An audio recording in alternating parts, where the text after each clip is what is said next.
நண்பர்களுக்கு வணக்கம். நான் தங்கராஜா பேசுகிறேன், 2ஆம் கட்டிலேருந்து. பாருங்கள் நண்பர்களே, இன்றைக்கி நம்மளோட வெள்ளை கத்திரியில் எத்தனை காய்கள் காய்ச்சிருக்காங்க பாருங்கள். கொஞ்சம் சின்னது பெருசுமாக தான் இருக்குது. நம்ம ஏற்கனவே பல அறுவடைகளை பண்ணிட்டோம். அதனால் இதெல்லாமே இதிலையே கொஞ்சம் பெரிய காய் இருந்தது. அது ஒன்று மட்டும் நாங்கள் விதைக்கி விட்டுட்டேன். அதனால் அது கொஞ்சம் பறிக்க இருக்குது.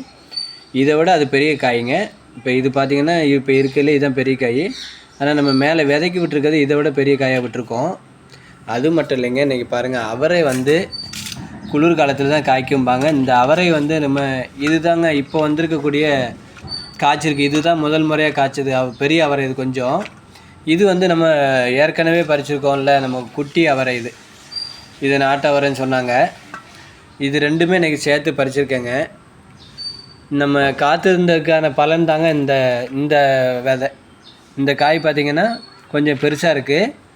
நம்ம காத்திருந்ததுக்கான பலன் இது. பாருங்கள் எவ்வளோ பெரிய காயாக இருக்குது. நமக்கு அதாவது ரொம்ப ஹைப்ரிடு மாதிரி இருக்காது. இருந்தாலும் நம்ம நார்மலாக நம்ம கடைகளில் எப்படி விற்கிதோ அதே அளவுக்கு நம்ம பறிச்சிருக்கோம் பாருங்கள். இது நாட்டு அவரைன்றதுனால நம்ம பறிக்கும்போது சேர்த்து பறிச்சிடலான்னு ஒரு ரெண்டு கொஞ்சம் சின்னதாக இருந்தாலும் சேர்த்து பறிச்சிட்டேன். பாருங்கள் எவ்வளோ அருமையாக இருக்குது பாருங்கள். இது பார்த்திங்கன்னா எப்படி பார்த்தாலும் ஒரு 1/2 கிலோ இருக்குங்க. அந்த அளவுக்கு நம்ம இன்றைக்கி இதுதான் முதல் முறையாக அவரைக்கால இவ்வளோ அறுவடை நம்ம பண்ண. இதுதான் முதல் முறை. அடுத்தும் இதை மாதிரி ஒரு அறுவடை நம்ம கிடைக்கும்னு நான் நம்புகிறேன். ஏன்னா அந்தளவுக்கு பிஞ்சுகள் இருக்குது பாருங்கள். ரொம்ப அருமையாக இருக்குது நண்பர்களே. இதை நம்ம நம்ம வீட்டிலே பறித்து இந்த மாதிரி சாப்பிடும்போது நமக்கு ஒரு பெரும் மகிழ்ச்சிங்க.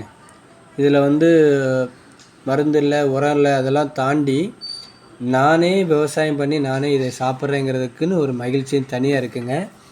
நமக்கு உங்களுக்கே நல்லா தெரியும், ஒரு பச்சையத்தை பார்த்தா கண்ணுக்கு நல்லதுன்னு சொல்கிறோம்.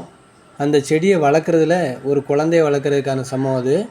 நம்ம ஒவ்வொரு நாளும் பார்த்து நம்ம அதை வளர்க்கும்போது நம்மளோட தேவையில்லாத ஸ்ட்ரெஸ் எல்லாம் குறையுன்னு உங்களுக்கு எல்லாத்துக்குமே தெரிஞ்ச விஷயந்தான்.